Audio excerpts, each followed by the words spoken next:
Seguimos en el noticiero de La Travesía por EQ Radio 593, por la señal también digital de los medios de comunicación aliados y por Ecovisión en señal abierta de televisión para la Amazonía a través de su matriz en Lago Agrio. Un saludo especial para ellos también, a nuestro oriente ecuatoriano, y queremos dar la bienvenida a nuestro invitado. Andrea, ¿quién tenemos el día de hoy? El día de hoy tenemos un invitado muy especial, es el doctor César Paz y Miño, médico genetista, investigador en genética de la Facultad de Ciencias de la Salud Eugenio Espejo y de la Universidad UTE. Doctor, qué gusto tenerlo aquí. Hola, buenos días, gracias por invitarme. Doctor, qué gusto tenerle aquí. Vamos a iniciar esta pequeña entrevista en la cual vamos a hablar un poco sobre... Vamos a hablar acerca de la contaminación de los alimentos y de las medidas que ha tomado la ARCSA. Doctor, por favor, cuéntenos cuáles son los principales alimentos que están contaminados con plomo y cómo sucede esta contaminación. Bueno, digamos que en potencia podrían estar todos los que reciben dos cosas: irrigación por aguas contaminadas y por el aire, que está contaminado por plomo por todos los productos, digamos, de la industria, de cierta industria, y de la gasolina, de la combustión. Entonces, en potencia podrían extenderse a muchos productos. Entonces hay un fenómeno del agua en la tierra que se llama escorrentía, que incluso pone en riesgo todo lo que son la agricultura orgánica, porque el agua no respeta pues las fronteras entre un sitio no contaminado y otro más contaminado. Se han hecho estudios de que muchos de los productos, incluso de la agricultura orgánica, tienen restos, no en la cantidad que se ve en los productos que están sometidos a aguas contaminadas directamente, y eso hace que cualquier producto en potencia esté con el tema de la contaminación. Por eso es que las medidas de control que se han propuesto para la no contaminación, o al menos el control de la contaminación, son claves para que las personas no estén expuestas, porque el plomo, entre otros productos, tienen problemas no solo directos agudos, sino también a largo plazo, como son daños, ¿no? Precisamente, ¿podrían hablarnos un poquito acerca de los riesgos que tenemos las personas al ingerir, los riesgos que hay en nuestra salud al momento de ingerir alimentos contaminados con plomo? Claro, hay dos tipos de contaminación humana, si a eso nos referimos. La una, que es la aguda, que puede ser una exposición a grandes dosis por algún tipo de accidente, pero la otra, que es la contaminación crónica, es la que viene a través de los alimentos, el agua también. Entonces, esta contaminación lo que hace es que puede producir algunos daños, primero los más leves, gastrointestinales, un poco más profundos, como el tema de daño de los riñones. Puede estar comprometidos también los otros órganos como el hígado y la musculatura. Pero hay una cuestión mucho más profunda, que es que el plomo por sí mismo produce daño del material genético.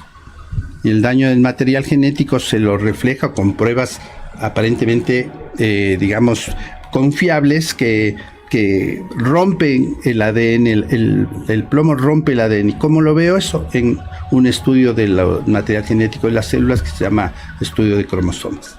Entonces, las personas que están expuestas normalmente tienen altas tasas de rotura de su material genético, y eso se traduce en dos cosas importantes. La una, que es riesgo de cáncer, y la otra, que es el riesgo de pérdidas de embarazos o malformaciones en el embarazo. Entonces, esas son tal vez las cosas mucho más graves que podría relacionarse al tema de la contaminación con plomo. Franklin Encalada, ministro de Salud, decía que el ARCSA carece de capacidad para evaluar esta presencia de plomo. ¿Cómo vemos este tema que viene de las autoridades del Ecuador? Y si el ARCSA está preparado o no para detectar este plomo en los alimentos. Bueno, si el ARCSA no tiene preparación para eso, bueno, es lamentable, pero sí hay instituciones que sí las tienen. Entonces deberían haber alianzas con universidades, por ejemplo, no voy a hacer propaganda de ninguna. No digan nada más, no hay problema. Luego les cobramos la publicidad. Pero digamos que hay un centro de análisis químico en la Central, en la Católica, y sí hay la experiencia de otros laboratorios para evaluar contaminación por plomo. Entonces yo creo que sí hay los mecanismos para hacer. Ahora hay unas técnicas incluso muy refinadas de análisis químico que sí te detecta en bajas proporciones cuando tiene un producto, pues le detecta, ¿no? Entonces sí creo que si el ARSA no tiene, vuelvo a decir, bueno, pues que haga contacto con otras instituciones que protejan el tema de la contaminación de las personas, porque al final estás hablando de una cuestión de salud pública que involucra justo la participación del ministerio, ¿no? Y de la autoridad regulatoria, que es el ARSA. Entonces, ¿qué medidas se podrían tomar para prevenir la contaminación? Bueno, tenemos que hacer los estudios de los productos, como ya se hizo. La Católica hizo un lindo trabajo sobre el tema de contaminantes, justamente de alimentos, ¿no? Entonces, si tenemos ya la evidencia, tenemos que tener una política de control periódico y de control de quién está produciendo y qué tipo de medidas tiene para que no se nos contaminen los alimentos, para que no se use agua contaminada. El tema de la contaminación, no solo por plomo, sino por arsénicos, sobre todo, tiene que ver con el tipo de prácticas agrícolas que tenemos con aguas contaminadas, que las aguas contaminadas vienen, ya hemos dicho, por que se derraman químicos, por el mismo tema de relacionado a los productos derivados de gasolina. Entonces, pesticidas también.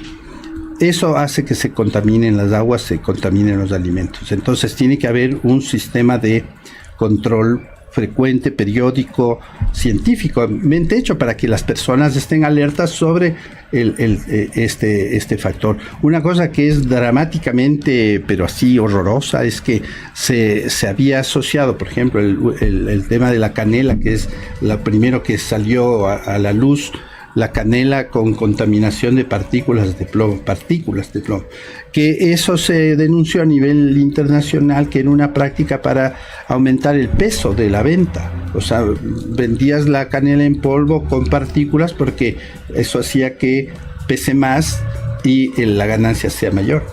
Entonces es una cuestión, pero así loquísima, ¿no? O sea, ya es un delito, tema, digamos. Exactamente, tema, ¿no? Es hecho para así. Y ahí te das cuenta de lo importante que es los controles periódicos y una normativa que en realidad sea sancionatoria contra las personas que violen cualquier cuestión que involucre la salud pública.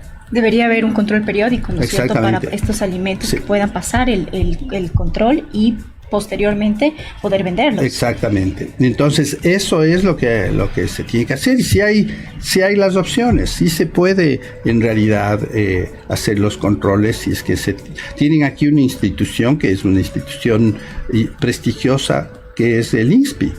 Entonces el Instituto Nacional de Salud Pública debería estar involucrado justamente en estos controles, y ese es un buen aliado para que se hagan los controles.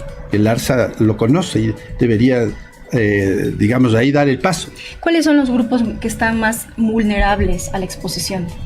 Bueno, en definitiva, los vulnerables son todos los que estén en contacto, ¿no? Pero digamos que tanto los embarazos, que por lo que yo he comentado, que el plomo produce daño del material genético, y los niños que están en procesos de maduración podrían estar más directamente afectados, ¿no? Pero en principio todos, porque si tú no, digamos, has superado la fase de un embarazo que sin ningún problema, y no ha habido ningún problema ahí, tienes en el transcurso de tu vida la posibilidad de contaminarte, y a través de esas contaminaciones que dañan material genético, pues de desarrollar una enfermedad crónica o un cáncer, que es lo que se alerta desde el punto de vista de esta especialidad en genética que se llama genotoxicología, estudio de los tóxicos de genes. Recordemos que esta alerta de la presencia de plomo en la canela pues se dio el 28 de octubre de 2023. La FDA en Estados Unidos fue la que alertó sobre este tema proveniente del Ecuador, la canela y la que estaba en base a la manzana también, el puré de manzana. Entonces, ¿por qué en el Ecuador no se dio la alerta antes, sino que tuvimos que esperar que Estados Unidos haga estos análisis y pues nos dé esta alerta total? Bueno, el por qué no sé, pero esto del plomo y de la contaminación de algunos productos ya se había alertado mucho tiempo atrás, incluso cuando se habló del tipo de combustibles que se usaban aquí, que eran las gasolinas con plomo. Se los bajó la cantidad de plomo que tenían estos productos, pero se sigue hablando de que los productos nuestros no tienen los estándares realmente internacionales que se debería tener. Que ese es uno de los factores importantísimos de la contaminación por plomo. Se habló de que el diésel era contaminado, que nuestra gasolina extra era también contaminada, que incluso la super tenía estos residuos de plomo.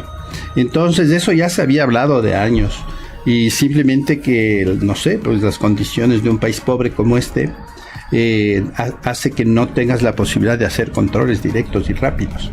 Entonces, que eso para mí es una cuestión de responsabilidad en la salud pública, ¿no? Porque sí tienes los mecanismos de control, sí tienes las formas de presionar a que no existan contaminación a través de un factor trascendente en la contaminación, que es el uso de combustibles de mala calidad. Entonces sí hay esa posibilidad, ¿no? que se controle. Lo mismo las aguas que se usa para la agricultura, que deberían hacerse controles.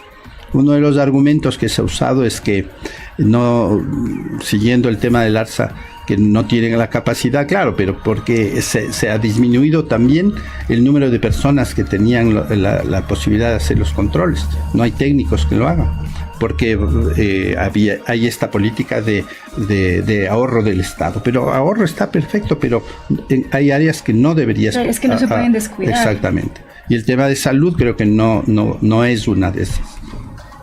Claro. Doctor, ¿cuáles son las señales de advertencia de envenenamiento por plomo y qué se debe hacer en el momento en el que se sospeche que hay un envenenamiento? Bueno, la primera cosa es que vamos al revés.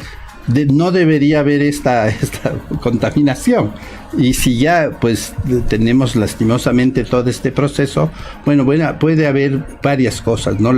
Si es que es contaminación directa, pues puede haber problemas de piel, irritaciones, etcétera. Si es, digamos, una ingestión de productos contaminados, pues vas a tener los trastornos gastrointestinales, puedes tener dolores, puedes tener diarreas, puedes tener incluso todos estos problemas inflamatorios del intestino. También se ha relacionado, como se secreta por alguna parte el plomo, por vejiga, y vejiga podría estar relacionado con cáncer de vejiga. Y esa es una de las cuestiones que habría que estar pendiente, ¿no? O sea, señales de alerta de cualquier contaminación son pues estos cambios de tus funciones de los sistemas, sobre todo sistema gástrico, ¿no? Si es que entra por ahí. Y como decía, también se puede afectar otros sistemas, como son muscular con debilidades, puede haber anemias también. Entonces sí hay todo un espectro de cuestiones que puede presentarse. Okay, claro. Bueno, doctor, cuéntenos un poco también a través de su experiencia en la parte de, digamos, académica, científica. ¿Qué opina usted de este caso en específico de Paola Roldán, en cual impulsó la despenalización de la eutanasia? Es un tema un poco polémico, no le habíamos comentado que íbamos a preguntar esto, pero de la noche a la mañana, digamos, sucedió. Mejor. Entonces quisiéramos su opinión profesional, ¿no?, de este tema. Bueno, yo soy genetista, y desde el punto de vista de genética siempre tuve un planteamiento hacia la posibilidad de que existe el derecho a la eutanasia. Desde el año 92, y ya en algún artículo que escribí, ya se planteaba como una necesidad de discusión a nivel nacional y como una necesidad de que se incluya de alguna manera en el tema de los derechos públicos. Es una cuestión muy interesante, importante, que haya una persona que haya llevado adelante todo este proceso de despenalizar un artículo, es decir, hacer lo que sea inconstitucional, un artículo que penalizaba las prácticas médicas que conlleven a la muerte de un paciente, ¿no? Entonces, el momento que la Corte Constitucional, que lo hace de bien, porque cuando uno lee la sentencia, es una sentencia muy bien estructurada, muy inteligentemente hecha, que topa muchos aristas del tema de la discusión ética legal y ética médica. Y al final de cuentas, lo que hace la Corte Constitucional es decir que el artículo que obstaculiza esta práctica es inconstitucional.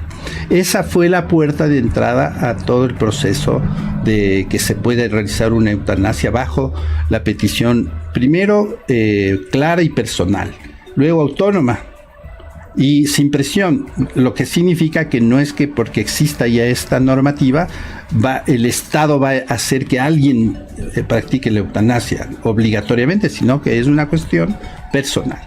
Y esto es trascendente para el tema de derechos, porque cuando trabajas en enfermedades terminales, en enfermedades graves como son las enfermedades genéticas, que hay más de 10.000 enfermedades genéticas, unas 7.000 enfermedades raras, y entonces que producen un sufrimiento, porque eso es como define la Corte Constitucional el tema, que produce un sufrimiento físico o emocional que no tiene curación en realidad o tratamientos conocidos para evitar estos sufrimientos. Entonces, claro, el rato que aparece esta decisión de la Corte, se está garantizando el derecho de las personas. Incluso se puede discutir cosas muy importantes y curiosas de la sentencia, ¿no? Hay gente que se ha opuesto porque dicen que pertenecen a uno u otro grupo religioso, y la Corte es sabia porque dice que no es razón suficiente para no considerar un derecho en la eutanasia solo por un tema de una de las religiones, porque no hay solo una, pues hay varias, y también hay gente que no tiene religión, ateos y de otras religiones que no tienen la problemática que como ve la religión, una de las religiones, ¿no? Entonces la sentencia de la Corte es muy interesante, y claro que Paola Roldán, al haber planteado de esta manera de esta manera tan bien y tan fuerte, no tan valiente de ella, abrió esta posibilidad en el Ecuador, y creo que eso es una cuestión trascendente históricamente y que va a quedar ahí. Esperemos que sea duradera, esperemos que el ministerio tenga cumpla su papel de que tiene que tener una normativa. La Asamblea parece que también tiene que hacer un reglamento, y porque ya es una ley, digamos. ¿Qué pasa en el momento en el que la persona no tiene la mayoría de edad o no puede estar consciente de esto? Bueno, ahí se contempla la posibilidad de que se pueda pedir por terceros. ¿Debería tomar la familia la decisión? Claro, exactamente, porque hay casos en que hay uno de los casos que incluso ha salido en las noticias, ¿no? Una persona que no tiene la capacidad de decidir, que tiene varios años sin ningún tipo de relación humana como la conocemos, esta que estamos haciendo ahora, sin posibilidades de curación, con un deterioro intelectual y de todos sus sentidos tan tremendos que prácticamente no es un sistema de vida digna, que es otro de los argumentos que se usó en la Corte Constitucional, vida digna. Y entonces sí hay esa posibilidad. Bélgica, el primer país que tuvo la eutanasia fue Holanda. Pero Bélgica enseguida toma esta cuestión y la extiende y dice que niños menores de 12 años también pueden solicitar la eutanasia. Entonces eso es una cosa realmente interesante, porque pone al paciente que está sufriendo y que no tiene alternativas en la posibilidad de decir: yo no quiero seguir viviendo con toda esta carga que me representa mi enfermedad. Y entonces esa es, en definitiva, la sustancia de estar a favor de una eutanasia. o del suicidio asistido, perdón. Sí. Me olvidaba una cosita. Todos deberíamos tener la posibilidad de hacer lo que se llama el testamento vital. Es decir, yo cuando tengo en mi vida un proceso que no exista curación, que me cause sufrimiento, ahora que estoy consciente, puedo decir que cuando esté inconsciente o que no tenga posibilidades de decidir por mí mismo, ya he tomado el camino de que no se me prolongue la vida, con todas estas técnicas médicas que incluso llegan a llamarse ensañamiento, ¿no? Médico, los españoles dicen encarnizamiento médico, pero es más o menos que agotas todo para que siga viviendo una persona en la cual ya no puedes hacer nada. En la misma línea que estamos hablando, en alguna charla que participamos con usted, nosotros le escuchábamos decir que hay también el tema de ver ya desde antes de que nazca, ¿no es cierto?, la persona, a través de estos estudios genéticos, si viene ya con un problema de estas enfermedades raras o catastróficas, y se puede interrumpir de pronto este embarazo. ¿Cómo lo va a manejar esto a nivel del Ecuador, a nivel de la parte médica, científica, como ustedes? Bueno, es un tema muy, muy importante, que es el tema del diagnóstico prenatal. Ahora la medicina tiene la posibilidad de diagnosticar prenatalmente un problema genético. Hay pruebas que se llaman no invasivas, que haces en realidad en la sangre materna. Están circulando células fetales, y entonces a través de esas células que tú las atrapas con mecanismos químicos, tú haces un estudio del ADN para saber si una persona viene bien o no. Entonces, ¿a qué nos enfrentamos si ya tienes tú el diagnóstico de que tu niño viene bien o no?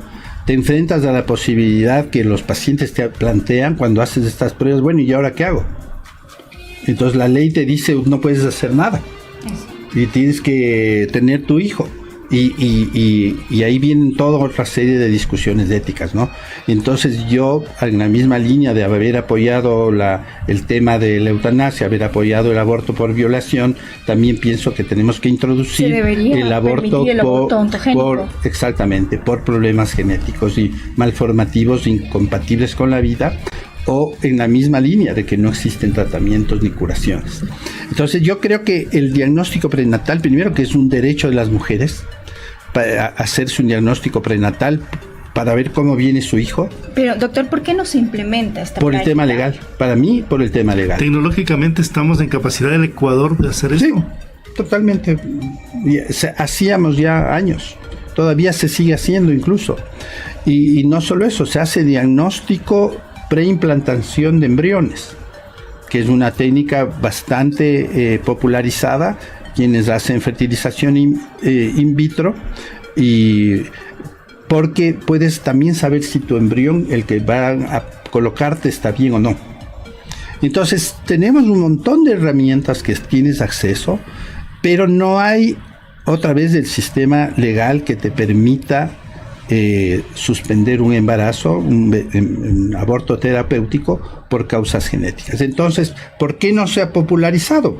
Pues porque no le das al paciente una alternativa. Le dices, ¿sabe? Usted va a tener una enfermedad rara con el nombre tal, no tenemos posibilidades de hacer nada, esto es todo lo que le va a pasar a su hijo, y dices, no quiero tener un hijo así. Y no, el Estado no puede hacer nada, nosotros como médicos no podemos hacer nada. Y el Estado además es un Estado bien, no sé si la palabra exacta, cínico, ¿no es cierto? Dices, usted tiene que tener el hijo, pero yo no me hago cargo. Pues hágase cargo usted, como madre, porque al final cargan mucho el tema de la responsabilidad de los hijos con problemas, las madres.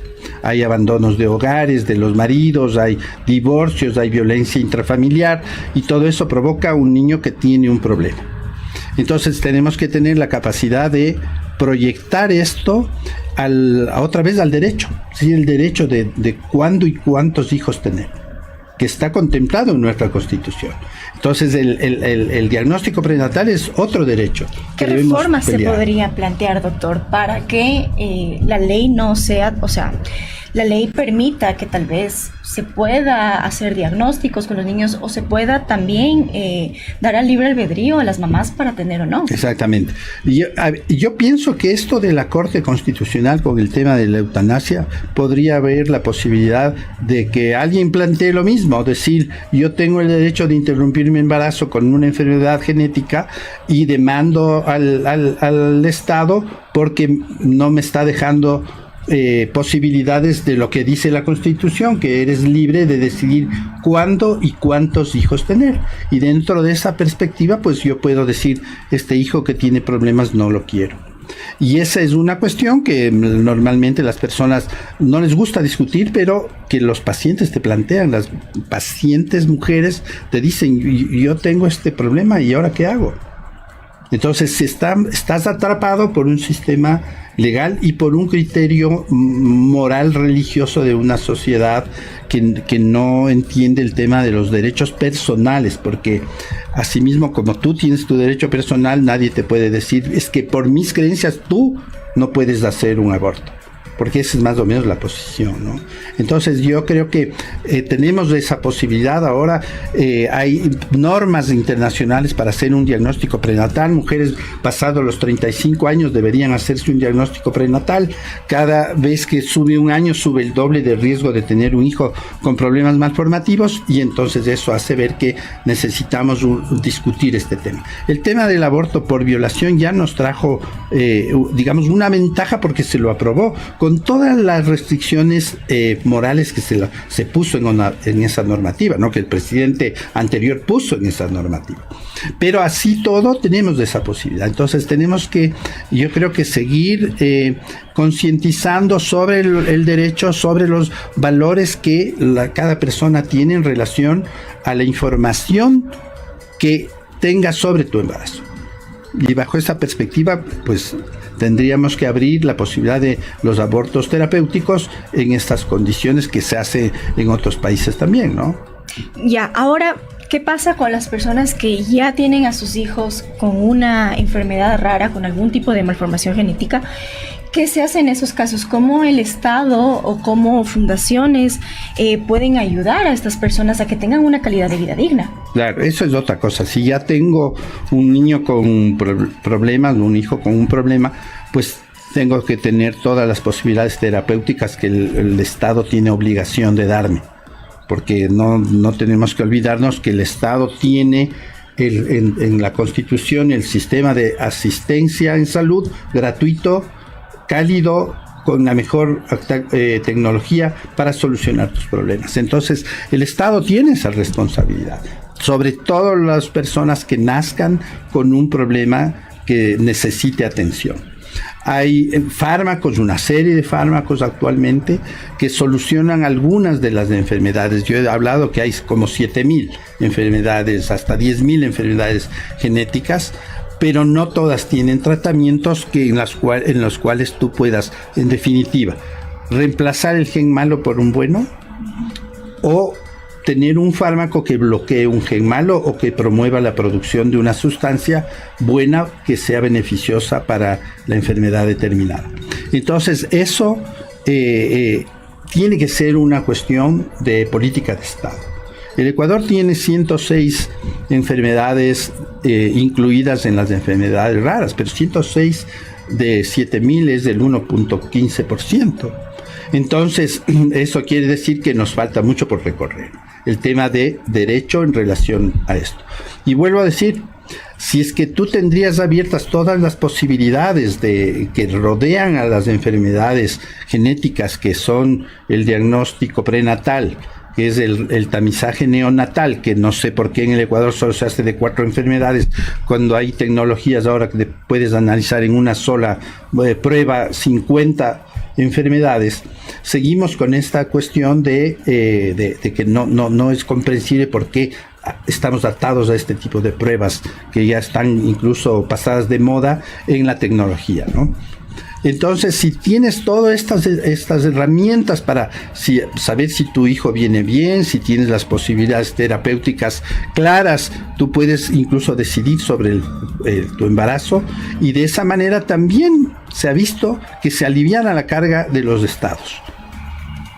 porque hay enfermedades que son demasiado costosas sin tratamiento, que al final de cuentas no son viables.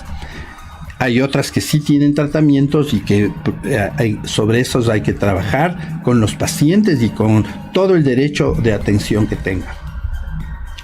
Bueno, ha sido una charla muy gratificante, digámoslo así, de un experto en estos temas, no solamente el hablar, como decíamos, la parte espiritual, la parte religiosa, sino que hablamos de la parte científica como tal.